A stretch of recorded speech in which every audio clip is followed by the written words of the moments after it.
termine avec Jiko.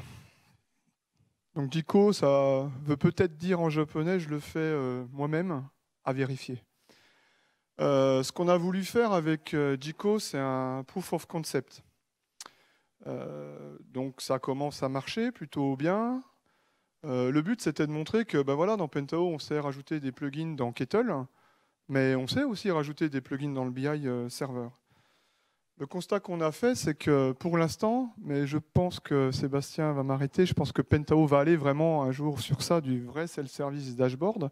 Pour l'instant, dans Pentao, on en a parlé ce matin, il y a Donc, il y a deux possibilités de faire du dashboard web. Il y a le dashboard designer, la version enterprise, qui présente l'avantage vraiment d'être à destination d'utilisateurs métiers. Donc, ils ne sont pas forcément des informaticiens, qui vont agencer des graphiques les uns avec les autres, des cartes, à partir de domaines d'analyse. Donc, ils sont essentiellement constitués par des cubes, ça peut être aussi via des métadonnées. Et du coup, ils vont pouvoir assembler de façon autonome et construire un tableau de bord web. Il y a juste deux trucs qui, pour moi, sont encore, c'est pas bloquant, mais des petits points faibles. Les objets doivent être créés avant l'assemblage dans le dashboard, c'est-à-dire que la carte qui est en haut à droite doit être créée dans Pentao Analyzer. Après, le graphique qui est en haut à gauche de la même manière. Et une fois qu'on a créé ces objets, qu'on les a enregistrés, on va pouvoir les assembler dans un dashboard sous forme d'un template qui est en bas. Alors bien sûr, il y a d'autres solutions de BI qui fonctionnent de la même manière, hein. Vous faites votre template, vous agencez des éléments qui ont été créés auparavant. Et en plus, si vous voulez linker les composants entre eux, il va falloir dire, voilà, tel paramètre devra lancer un événement sur un autre. C'est assez simple, ça se fait bien, mais il faut quand même le faire. Dans la version libre, alors je m'excuse, c'est coupé, ça veut dire Dashboard Framework, donc c'est ce qu'on a parlé ce matin. Donc là, c'est le framework de Pentao, donc les C-Tools, qui est plutôt quelque chose qui est orienté développeur. Alexandre et Vincent vous le montrez tout à l'heure. Donc les points forts, c'est qu'il n'y a aucune limite en fait en termes de présentation, puisque c'est du web, on va faire exactement ce qu'on veut, pour peu qu'on sache le développer. Donc nous, on a rajouté un SVG Map Component là-dedans, mais voilà, le public, c'est vraiment réservé à des profils techniques. Pour le coup, c'est pas destiné à des utilisateurs métiers. Alors moi, la question, je l'ai toujours eue. Comment David, du ministère de l'Agri, comment on fait pour que les utilisateurs fassent des dashboards? Il faut prendre la version Enterprise ou autre chose peut-être. Donc nous, on s'est dit, voilà, lançons-nous, essayons de créer quelque chose, poser les bases de quelque chose qui pourrait être disponible dans la version Community et qui serait un outil de self-service dashboard. Ceux qui connaissent ClickSense, par exemple, ou des outils comme ça, c'est complètement intuitif. Vous prenez des éléments, vous les posez, et tout est interconnecté de façon automatique au travers des dimensions qui sont communes entre chaque graphique. Alors, je vais vous énoncer le paradigme. Donc, le paradigme, c'est vraiment ça, de créer un module qui permet aux utilisateurs métiers, de se concentrer sur leurs données et rien d'autre.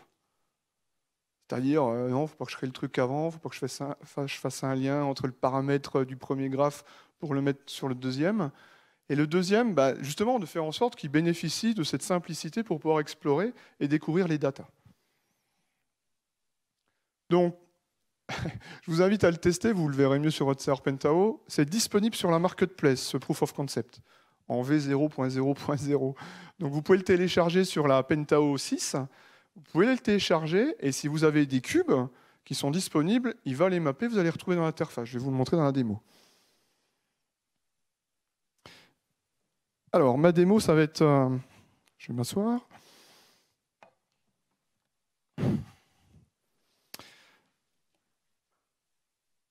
Je vous explique le concept.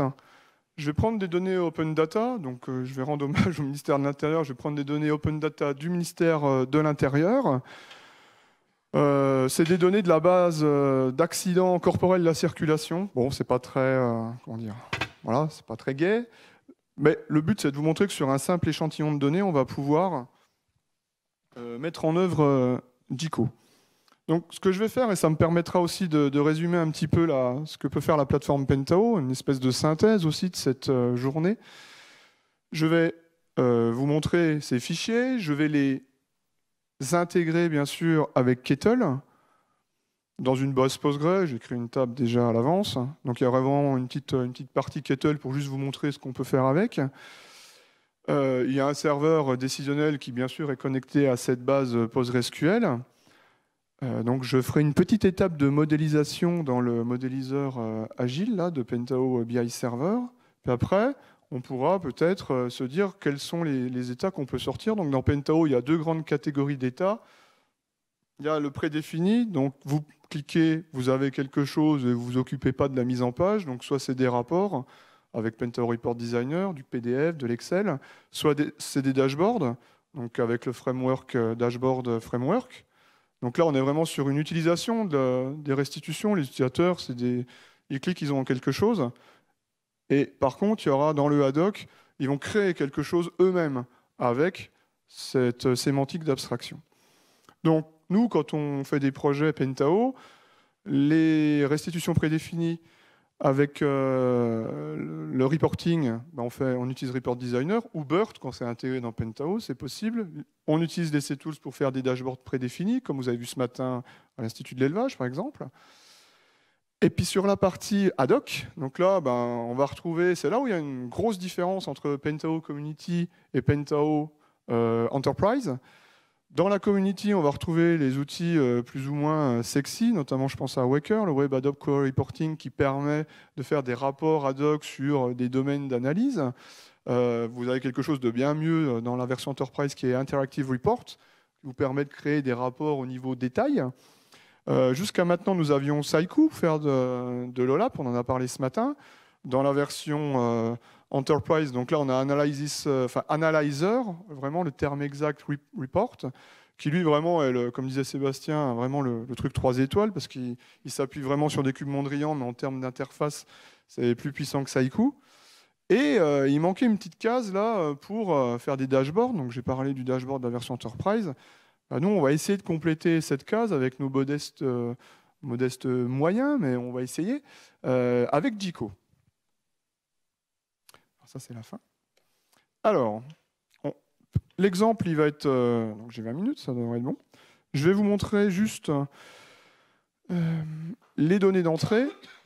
Donc, si vous allez sur le site Open Data du ministère de l'Intérieur, vous allez pouvoir récupérer des fichiers CSV. Je vous en ouvre juste un. Avec un numéro d'accident. Alors, c'est l'année au début. L'année, le mois, le jour, heure, minute, les conditions de lumière... est-ce que c'est en agglomération ou hors agglomération? Quelles sont les conditions atmosphériques et le lieu exact de l'accident?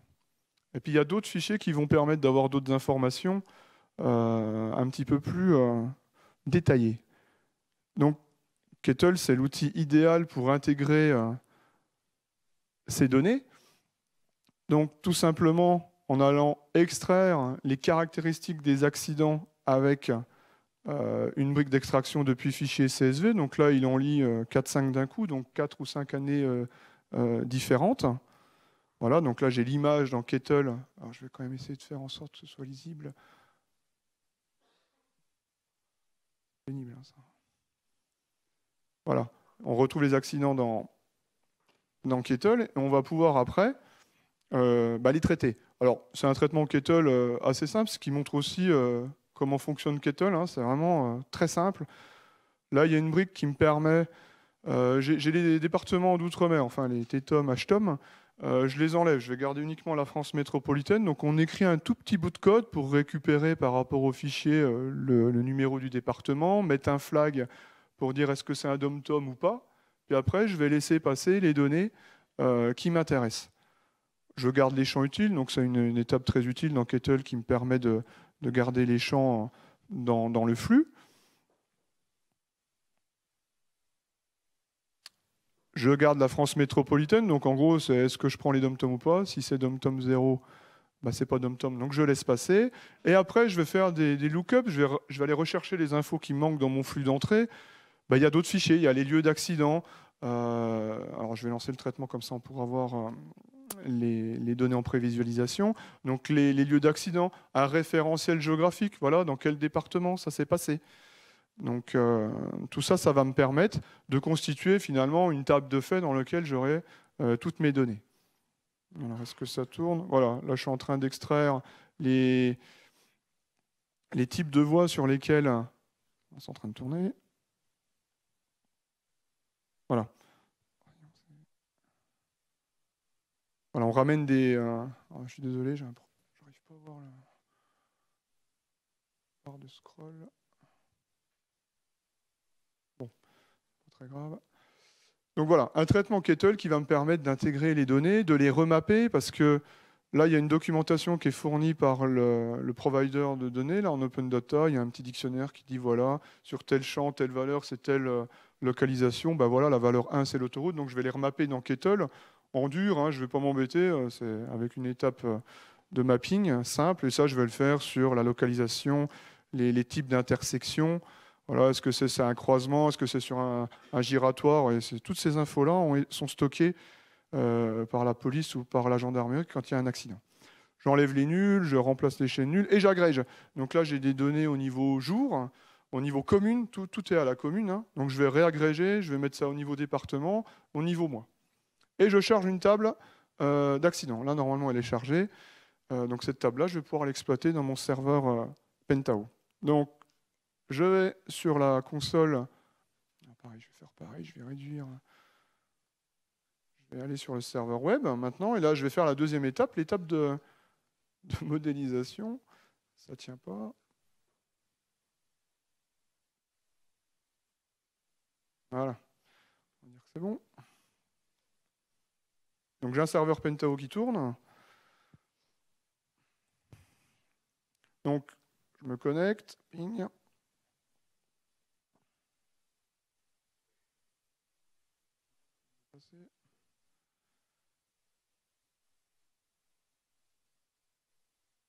Oui, c'est un peu lent. Et là, je vais faire quelque chose qui est intéressant dans Pentao. Je vais assez vite créer une source de données, en fait. Je vais créer une query. Je vais carrément faire une requête SQL sur ma table qui est dans une base qui s'appelle back.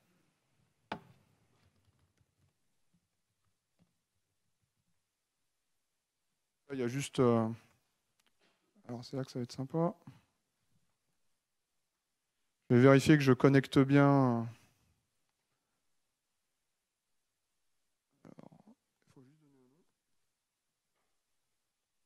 Voilà, je donne un nom à la source, je regarde si j'ai donné, j'ai bien les données, je fais terminer. Je l'avais déjà. Alors, on ne sait jamais. Si jamais ça ne marche pas, je vais lui redonner un autre nom. Voilà. Et l'outil permet de faire un modèle, justement pour qu'un outil self-service puisse utiliser ce modèle suivant la sémantique dimension-mesure que tous les outils BI ont. Voilà. Donc, il y a un modèle par défaut. Je vais faire un truc assez simple. Je vais dire voilà, je veux compter le nombre d'accidents dans les mesures. Alors, bien sûr, mon agrégateur, là, c'est la somme. Je vais les sommer en fonction des différents agrégats. Je vais pouvoir avoir un format de présentation avec un séparateur de milliers. Je vais demander à l'outil d'être capable de consolider ça par année, suivant les conditions météo, suivant les départements, par exemple, aussi, la dimension géographique, les régions. Je vais plier ça. Donc ça, c'est un outil qui est assez intéressant pour vite produire un modèle et le mettre en diffusion. Voilà, je mets tout ce qui arrive dans ma table. Voilà, j'ai fait une erreur. Le type de voie. Je fais OK.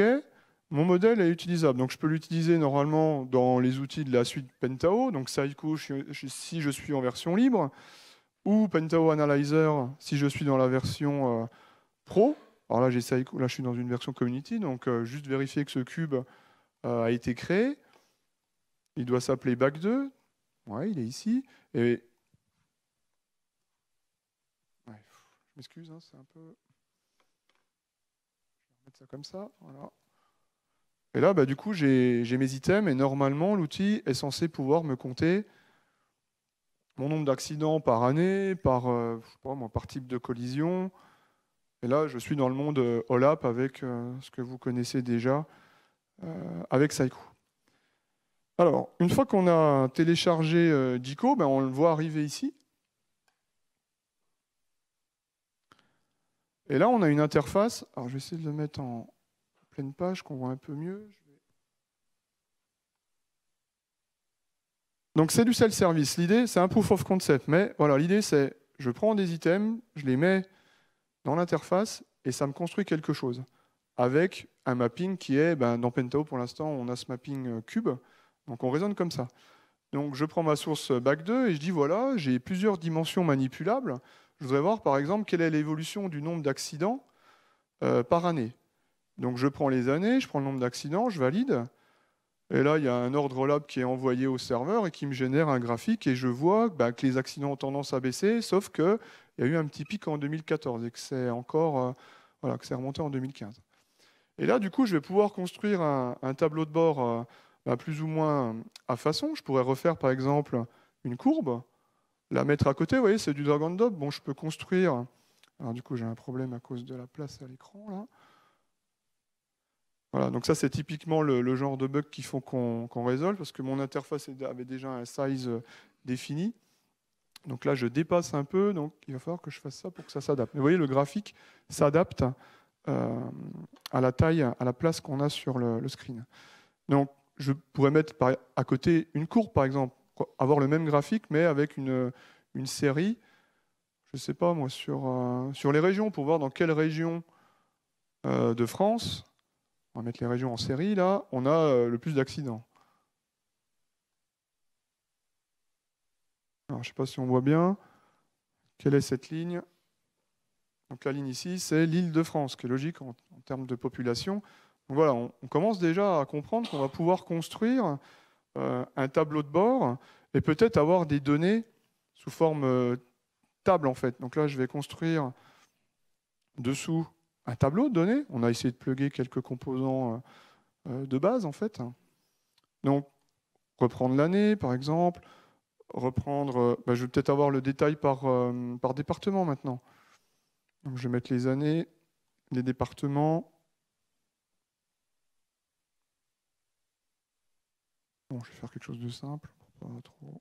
Voilà. Et voilà, on retrouve un composant qu'on a l'habitude d'avoir dans les CTools, qui est un table component, qui me permettrait d'ailleurs de retrouver un département donné, lequel qui me vient, bah, je sais pas, la Saône-et-Loire par exemple. Voilà. À Saône-et-Loire, bah, je sais qu'en 2010, il y a eu 350 accidents. Vous voyez, je commence à construire quelque chose. Et ce qu'il faut voir, c'est que notre idée, c'était de faire en sorte bah, que ce soit interactif. C'est-à-dire que quand je clique sur un filtre, voilà, automatiquement, ça applique sur l'ensemble des objets du dashboard ce filtre. Donc là, j'ai cliqué sur 2012, donc la courbe se met sur 2012, le tableau se met sur 2012. Si je reprends une autre année, je vais refaire un focus sur une autre année. Donc ça, voilà, l'outil sait qu'il faut remettre les graphes en relation. Et bien, du coup, l'outil va servir à explorer les données. On pourrait très bien se dire, bah voilà, je voudrais voir sur un anneau, un ring chart, quelle est la répartition des accidents voilà, sur les conditions météo. Donc là, je vais mettre les conditions météo, je les ai remontées dans mon traitement Kettle. Et qu'est-ce qu'on se rend compte? Bah, c'est qu'il y a des accidents quand il fait beau en majorité, parce que sinon les gens sont plutôt prudents. Et puis je pourrais refaire un focus, voilà, effet démo, impeccable. Donc voilà, là il y a un petit truc à corriger probablement. Est-ce que ça bouge ou pas? Ouais. Alors ça, je sais pas de quoi ça vient. Bon, voilà. Alors ça bouge plus. Si, il bouge un peu. Vous voyez, en fonction de l'année que je sélectionne, le graphique, mais c'est pas notable, hein, et on peut pas dire qu'il y a une grande influence sur le graphique. Après, ça va dépendre des objets graphiques qu'on va placer à l'intérieur. Le trimap est un composant qu'on retrouve aussi dans la version commerciale et assez intéressant parce que très vite, il va nous permettre de donner du sens justement aux données qu'on va analyser. Là, si je veux voir un petit peu l'accidentologie par, regarder, ouais, par type de voie, par exemple, est-ce que c'est une autoroute ou est-ce que c'est une route nationale, une route communale? Voilà, le trimap se construit. Et là, je pourrais commencer à un petit peu explorer les données avec un autre un autre trimap, parce que c'est assez visuel et donc assez vite compréhensible. Je vais reprendre les types de collisions. Ça, c'est intéressant. Est-ce que c'est une collision frontale? Est-ce que c'est une collision par l'arrière, sur le côté? Et là, on peut dire, bah voilà, je voudrais voir sur autoroute, c'est quoi le type de collision? Donc, il faut que je trouve la catégorie autoroute ici. Et le trimap à droite se remet à jour parce qu'il sait qu'il faut qu'il... Alors ça, je ne l'ai pas désactivé. Voilà. Donc, c'est plutôt des véhicules par l'arrière. Donc, il n'y a pas beaucoup de chocs frontaux sur les autoroutes. Alors que si je vais peut-être sur une route départementale, là, ça va pas être la même. C'est plutôt des collisions assez génériques, collisions frontales. Vous voyez, on va pouvoir explorer les données au travers de cette interface qui met automatiquement ces filtres à jour. Ça pourrait d'ailleurs fonctionner dans l'autre sens. Quels sont les types, par exemple, les véhicules, quels sont les types de voies sur lesquelles il y a plus de collisions frontales. Donc là, je viens de cliquer en bas à droite sur les collisions frontales. Donc là, c'est route départementale. Alors que si je regarde les véhicules en chaîne, alors là, je pense savoir où ça va. Ah non, on aurait pu se dire c'est sur l'autoroute. Non, c'est assez bien réparti en fait. Vous voyez, donc le but de l'outil, c'est ça en fait. C'est vraiment faire en sorte que on mette à disposition des librairies graphiques. Là, il y en a plusieurs en fait. Du coup, ce serait intéressant de s'appuyer sur le framework de visualisation là, pour pouvoir intégrer. Ben, là, on a du D3JS, on en a une autre, j'ai oublié le nom. On pourrait mettre je sais pas, du Fusion Chart ou du HighChart, voilà, des librairies JavaScript, pour mapper les données qu'on a à notre disposition. Alors, on a travaillé sur la sauvegarde, donc bien sûr, on respecte, comme c'est un plugin Pentao, on peut sauvegarder cette ressource sur le serveur dans un répertoire, par exemple le répertoire home, admin, et là on va mettre Pentao Day, et l'outil va sauvegarder, donc là c'est vraiment une version bêta on va dire, hein. Voilà, il fait la sauvegarde, et si je retourne dans mon arborescence Pentao, je vais retrouver cet élément que je pourrais afficher soit en termes directement visuels, hein, comme les autres composants, soit en mode edit, puisqu'on implémente les fonctions de modification, Pentao Day. Voilà. Soit je l'ouvre en direct, donc là, il y a des effets assez originaux qui ont été mis en place. Voilà, il reconstruit le dashboard. Il faudra peut-être qu'on enlève la marche pour avoir du plein écran. Et si on veut le passer en mode design, bah, comme toute ressource dans Pentao, enfin les ressources ad hoc, on va cliquer sur modifier. Normalement, ça devrait rouvrir l'outil pour me permettre peut-être de rajouter dans le premier bar chart une dimension que j'avais oubliée, qui serait classer les séries par région, par exemple, et avoir un graphe qui me permet très vite de voir voilà, les régions sur lesquelles il y a des accidents. Donc là, c'est l'Île-de-France, et toujours la même sémantique. Si je clique sur une année du chart et la série qui est le Grand Est, tout se remet à jour, en fait. Voilà, c'est une version bêta.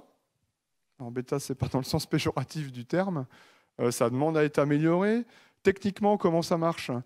On a réutilisé pour le requêtage, puis vous avez vu, on s'appuie sur des cubes Saiku. Donc on a récupéré les jars de Saiku pour toute la partie querying, enfin requête. Et par contre, l'interface, c'est vraiment quelque chose qu'on a construit complètement.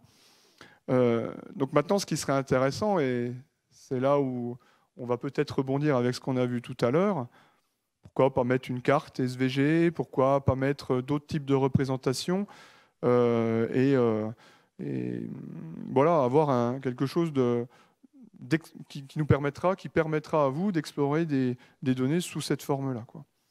Voilà, donc je vous invite à le télécharger, à le tester, pour éventuellement nous faire des retours. Je sais que plusieurs clients sont intéressés par ce genre de produit, pour permettre aux utilisateurs d'avoir une première démarche d'analyse sur leurs données, quoi.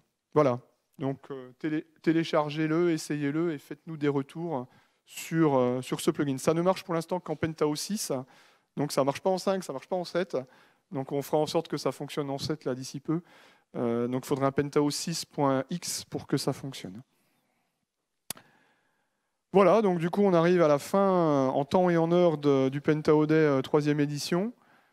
Voilà, je vais vous remercier d'être venus, d'avoir surtout les participants, nos clients, d'avoir présenté ce matin des retours d'expérience. Alors le des questions, il est coupé, mais si vous avez des questions, si vous avez des demandes de démonstration, ou peut-être même des projets, il y a une seule adresse à retenir, c'est contact@olcd.com. Ce que j'ai pas dit, c'est qu'on est partenaire Pentao, donc on est tout à fait habilité, enfin ça paraît évident, mais on va quand même le repréciser, on est tout à fait habilité à revendre du service ou de la version Enterprise. Donc voilà, n'hésitez pas à passer par nous pour vos projets en technologie Pentao. Est-ce que vous avez des questions sur ce que je viens de vous montrer il nous reste 2 minutes, 3 minutes sur Jico. Oui. Est-ce que c'est intégrable à des applications web standards, votre système? Alors, un peu comme tout ce qu'on a dans Pentao, on est vraiment lié à Pentao en fait, puisque là on s'appuie sur c'est un plugin, donc on est obligé d'être dans un Pentao serveur. Après, tout plugin peut être embarqué, et ça plusieurs clients ici le font, ce sont des éditeurs de logiciels, donc ils intègrent un des modules de Pentao dans leur appli éditeur. Donc je pense à Guillaume là, d'Innovean, excuse-moi, à Perinfo, je ne sais plus où vous êtes, voilà. Donc il y a un ou plusieurs modules qui sont intégrés dans leur appli éditeur. Donc là, vous allez vite arriver sur des problématiques, comment vous embarquez ça, iframe ou autre, voilà. Mais ce serait possible, quoi. Mais derrière, il y aura quand même un serveur Pentao qui va tourner. Vous voyez, on n'est pas sur un framework ou un SDK, un Software Development Kit. On est vraiment sur un serveur Pentao qui va fournir.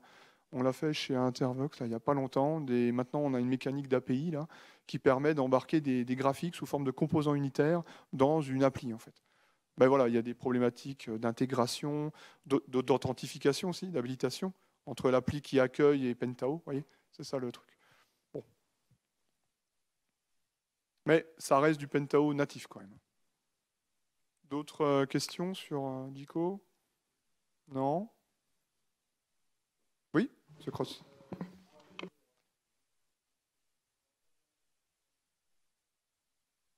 Alors, on pourrait très bien envisager que le composant tableau qu'on a vu, il y a un bouton d'export qui va récupérer, je ne sais pas, au format Excel, on le fait très bien dans ces tools, hein, qui va récupérer au format Excel ou CSV le contenu du dashboard, enfin du tableau, pardon, en fonction des fils qu'on a appliqués. Oui, bien sûr, ça c'est pas très compliqué. Oui. Ce serait possible. C'est pas dans la version, mais ce serait possible. Dernière question. Sébastien, merci. Il est dédié aux communautaires, à rester communautaire. Quel est le sens de ta question? Alors, précision importante, tout ce qui est dans la version libre marche dans la version Enterprise, en fait. Je pense que c'est bon de le préciser. Ce sont des plugins. Ah oui, non. Ma question était, votre intention, c'est de le reverser à la communauté. Ah oui, il est disponible sur la marketplace, hein, en version libre. Hein. Non, mais tout à fait. Hein. Vous pouvez le télécharger. Oui, c'est tout à fait. C'était la dernière question. Merci. Merci à vous.